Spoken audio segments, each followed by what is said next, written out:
গত 29 দিন রোজা রাখার পরে আজকে চাঁদ ওঠার পরে আমরা ঈদ উল ফিতরের সালাত আদায় করছি। ফ্যামিলির সবাই আমরা ঈদের উদযাপন করতেছি, আমাদের খুব ভালো লাগতেছে। ঈদের সবাই একসাথে মিলে সালাত আদায় করছি, তো নাস্তা করবো আর কি। সবাই মিলে খুব খুশি আনন্দ আছি আমরা, খুব ভালো লাগতেছে। আলহামদুলিল্লাহ, আজকে ঈদ খুব ভালো লাগেছে। আমরা সবাই একত্রভাবে ঈদ করেছি, খুব মজা লাগছে। আলহামদুলিল্লাহ। আলহামদুলিল্লাহ, আমরা দিন দিন আমাদের এখানে পরিবারের সংখ্যা বাড়তেছে, মানুষ বুঝতেছে।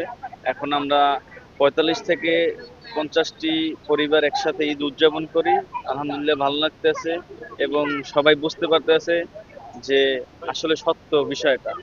সবাই একসাথে ঈদের সালাত এবং নামাজ পড়েছি এবং খুব আনন্দ লাগতেছে, ভালো লাগতেছে।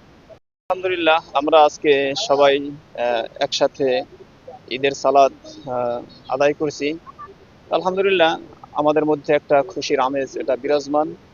এবং আমরা প্রতি বছরই চেষ্টা করি, যদি আমাদের বাড়ি দূর দূরান্ত থাকে, আমরা ঈদের দিন অন্তত মুসলিমরা একত্রিত হই এবং কুশল বিনিময় করি এবং দেখা সাক্ষাৎ আমাদের মধ্যে একটা, মানে মাশাআল্লাহ, বছরে দুই ঈদে একটা ভালো আনন্দ মুখর পরিবেশ বজায় থাকে।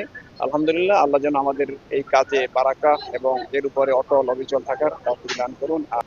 আজকে আমরা আমাদের 29টা রোজা সম্পূর্ণ হয়েছে।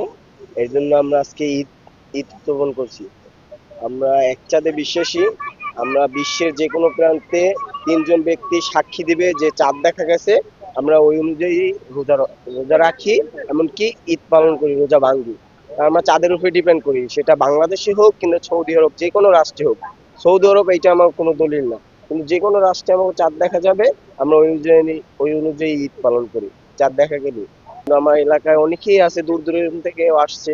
আমরা অনেক খুশি, আজকে আমরা ঈদ পালন করছি, সবাই একসাথে নামাজ পড়ছি। আমাকে খুব ভালো লাগতে আছে।